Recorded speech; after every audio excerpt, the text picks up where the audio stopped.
Okay, so this has been mixing for maybe a minute. I'm going to turn it off. I'm going to raise up the mixer and I'm going to scrape to make sure there's no cream cheese that's stuck to the bottom that's not getting mixed in. And I'm just going to scrape my scraper off on the sides here and let it get fully incorporated.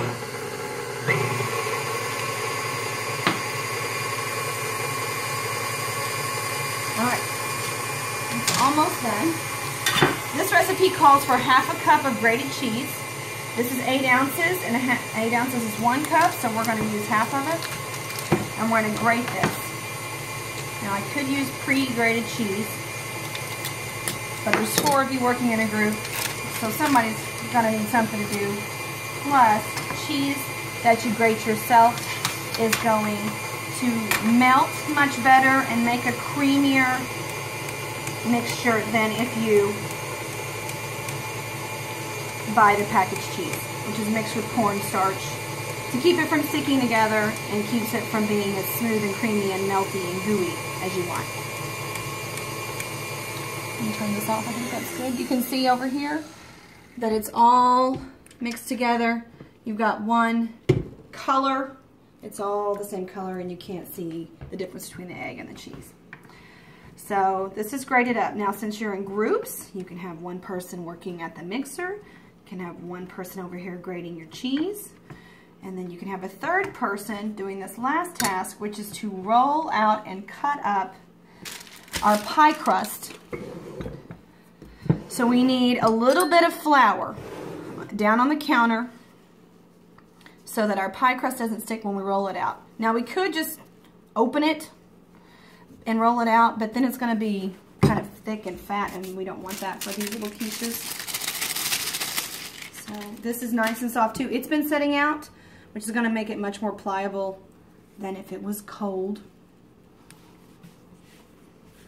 I'm going to put a little bit of flour on our rolling pin so that it doesn't stick to the pie crust. And we're just going to give it a few little rolls just to make it a little bit bigger and a little bit thinner than it is coming straight out of the package. And this will help us get all 10 quiches instead of just 6 or 7.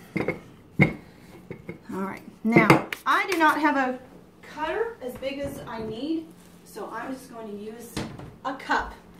I'm going to use this cup. It's got a nice big opening on it.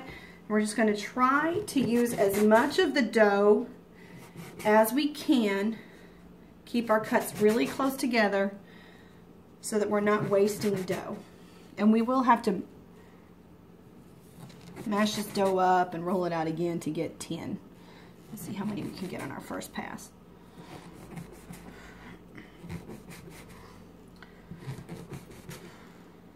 One, 2, 3, 4, 5, 6, 7, 8, 9. Oh, we got close. All right. Now, push these around. I'm going to take our little circles of dough here. Where did I stop with the grease?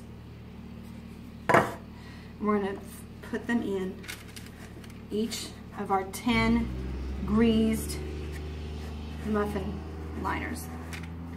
Now, ideally, they would come up over the sides, but we live in a real world, not an episode of Chopped.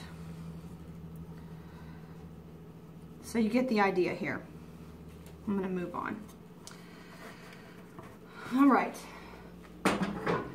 And when those are lined, we're going to add the cheese. I'm going to take this off.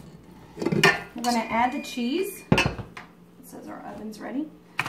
To our egg and milk and cream cheese mixture.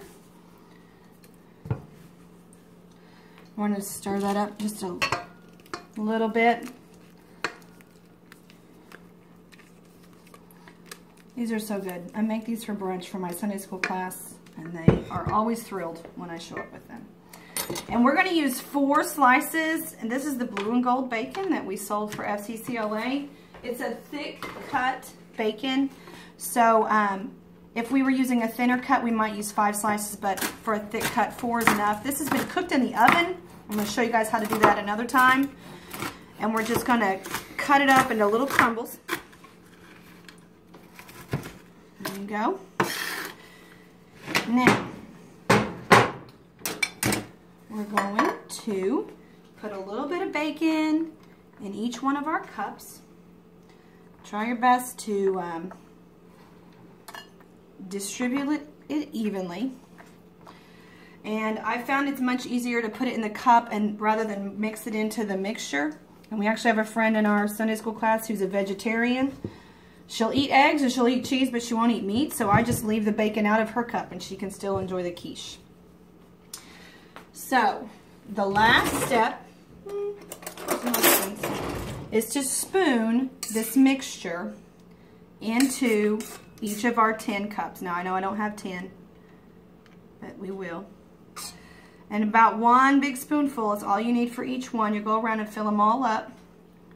Try to get a mixture of the cheese and the egg and everything all in each mixture. And when they're all filled, we're going to put them in the oven.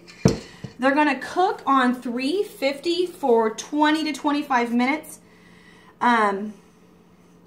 We'll check them at 20 and see how they look. We like to clean this off before we put it in. If you cook with those on there, with the egg on there, it's going to be really hard to clean up. Okay, so we're going to pop these in the oven, and I'll see you in 20 minutes, and we'll see how they look.